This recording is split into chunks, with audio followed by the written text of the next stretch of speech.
नमस्कार। आप सबका इस YouTube चैनल पर स्वागत है। कृपया कर इस YouTube चैनल को लाइक करें, सब्सक्राइब करें और शेयर करें।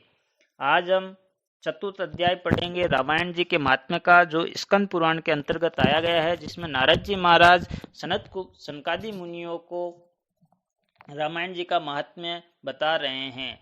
इस चतुर्थ अध्याय में चैत्र मास में रामायण के पठन और श्रवण का महात्म्य बताया गया है।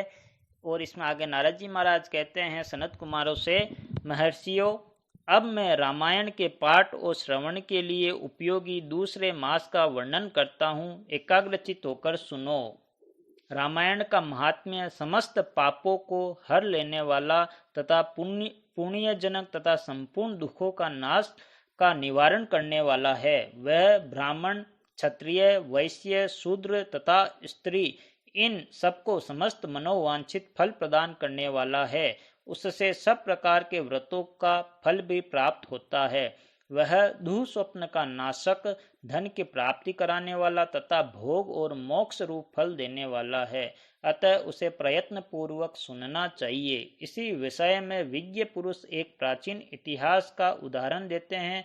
वह इतिहास अपने पाठकों और श्रोताओं के समस्त पापों का नाश करने वाला है। प्राचीन कलियुग में एक कलिक नाम वाला व्याध रहता था। वह सदा पराई स्त्री और पराये धन के अपहरण में ही लगा रहता था। दूसरों की निंदा करना उसका नित्य का काम था। वह सदा सभी जंतुओं को पीड़ा दिया करता था।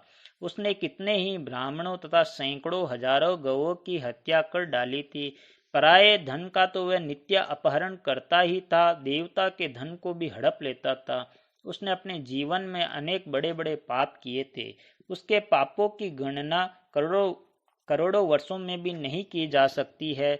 एक समय वह महापापी व्याध, जो जीव जंतुओं के लिए यमराज के समान भयंकर था, सौवीर नगर में गया।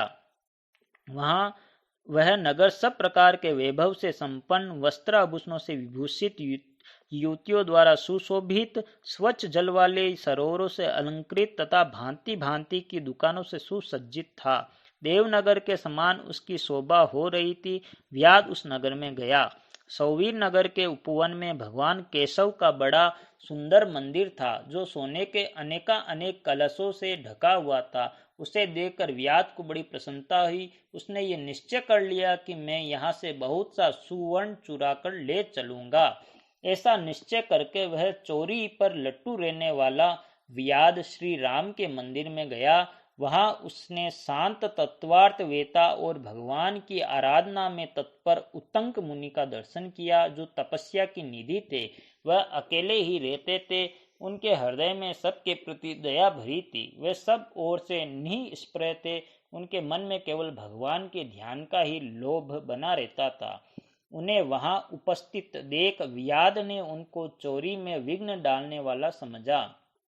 तदनंतर जब आधी रात हुई, तब वह देवता संबंधित द्रव्य समूह लेकर चला। उस मदोन्मत व्याध ने उत्तंक मुनि की छाती पर अपने एक पैर से दबाकर हाथ से उनका गला पकड़ लिया और तलवार उठाकर उन्हें मार डालने का उपक्रम किया। तैयार हुआ तो उत्तंक ने देखा व्याध मुझे मार डालना चाहता है, तो वे उससे इस प्रकार बोले। उत्तंक ने कहा, ओ भले मानुस, तुम व्यर्थ ही मुझे मारना चाहते हो। मैं तो सर्वथा निरपराध हूँ। लुब्धक, बताओ तो सही, मैंने तुम्हारा क्या अपराध किया है? संसार में सब लोग अपराधी की ही प्रयत्न पूर्वक हिंसा करते हैं। सौम्य सज्जन निरपराध की व्यर्थ हिंसा नहीं करते हैं। शांत चित्त साधु पुरुष अपने विरोधी तथा मूर्ख मनुष्य में भी सद्गुणों की स्थिति देखकर उनके साथ विरोध नहीं रखते हैं।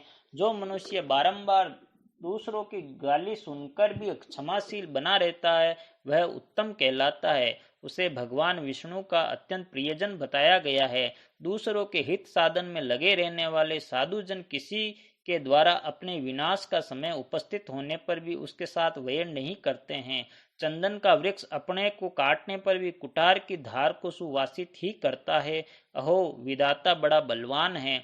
वह लोगों की नाना प्रकार से कष्ट देता है। जो सब प्रकार के संग से रहित है, उसे भी दुरात्मा मनुष्य सताया करते हैं। अहो दुष्ट जन, इस संसार में बहुत से जीवों की बिना किसी अपराध के ही पीड़ा देते हैं। मल्लाह मछलियों के, चुगलखोर सज्जनों के और व्याध मृगों के इस जगत में अकारण वैरी होते हैं।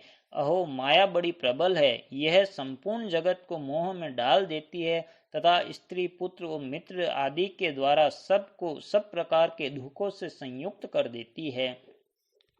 मनुष्य पराये धन का अपहरण करके जो अपनी स्त्री आदि का पोषण करता है वह किस काम का, क्योंकि अंत में उन सब को छोड़कर वह अकेला ही परलोक की राह पकड़ लेता है। मेरी माता, मेरे पिता, मेरी पत्नी, मेरे पुत्र तथा मेरा यह घर बार, इस प्रकार ममता व्यर्थ ही प्राणियों को कष्ट देती रहती है।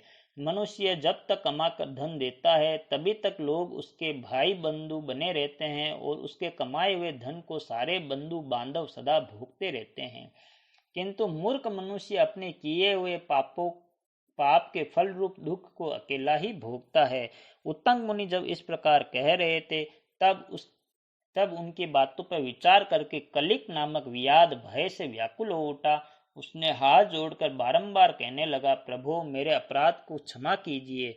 उन महात्मा के संग के प्रभाव से तथा भगवान के सानिध्य मिल जाने से उस लुब्धक के सारे पाप नष्ट हो गए तथा उसके मन में निश्चय ही बड़ा पश्चाताप होने लगा। वह बोला, विप्रवर, मैंने जीवन में बहुत से बड़े बड़े पाप किए हैं, किंतु वे सब आपके दर्शन मात्र से नष्ट हो गए हैं। प्रभु, मेरी बुद्धि सदा पाप में ही डूबी रहती थी।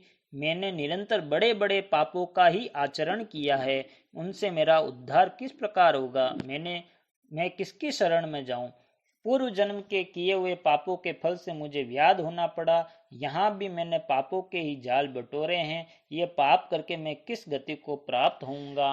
महामना कलिक की यह बात सुनकर ब्रह्म ऋषि उत्तंग इस प्रकार बोले। उत्तंग ऋषि ने कहा, महामते व्याध, तुम धन्य हो, धन्य हो। तुम्हारी बुद्धि बड़ी निर्मल और उज्जवल है, क्योंकि तुम संसार संबंधी दुखों के नाश का उपाय जानना चाहते हो। चैत्र मास के शुक्ल पक्ष में तुम्हें भक्ति भाव से आदर पूर्वक रामायण की नवाहन कथा सुननी चाहिए। उसके श्रवण मात्र से मनुष्य समस्त पापों से छुटकारा पा लेता है। उस समय कलिक व्याध के सारे पाप नष्ट हो गए। वह रामायण की कथा सुनकर तत्काल मृत्यु को प्राप्त हो गया। व्याध को धरती पर पड़ा हुआ देखकर दयालु उत्तंग मुनि बड़े विस्मित हुए। फिर उन्होंने भगवान कमलापति का स्तवन किया। रामायण की कथा सुनकर निष्पाप हुआ व्याध दिव्य विमान पर आरूढ़ हो उत्तंग मुनि से इस प्रकार बोला, विद्वन, आपके प्रसाद से मैं महापातकों के संकट से मुक्त हो गया, अतः मैं आपके चरणों में प्रणाम करता हूँ। मैंने जो किया है वह मेरे उस अपराध को आप क्षमा कीजिए। सूत जी कहते हैं, ऐसा कहकर कलिक ने मुनिश्रेष्ठ उत्तंग पर देव कुसुमों की वर्षा की और 3 बार उनकी परिक्रमा करके उन्हें बारंबार नमस्कार किया। तत्पश्चात अप्सराओं से भरे हुए संपूर्ण मनोवांछित भोगों से संपन्न विमान पर आरूढ़ हो वह श्री हरि के परम धाम में जा पहुंचा। अतः विप्रवरों, आप सब लोग रामायण की कथा सुने। चैत्र मास के शुक्ल पक्ष में प्रयत्न पूर्वक रामायण की अमृतमय कथा का नवाहन पारायण अवश्य सुनना चाहिए।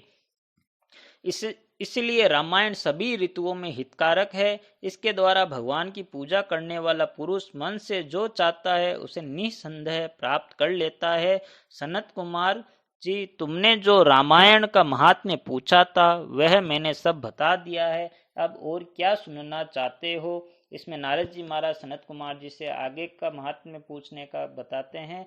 ये महात्म्य हम अगले वीडियो में सुनेंगे। इति से स्कंद पुराणे उत्तरखंडे नारद सनत कुमार संवादे रामायण महात्म्य चैत्र मास फलानुकीर्तनम नाम चतुर्थो अध्याय है। धन्यवाद। श्री राम जय जय राम।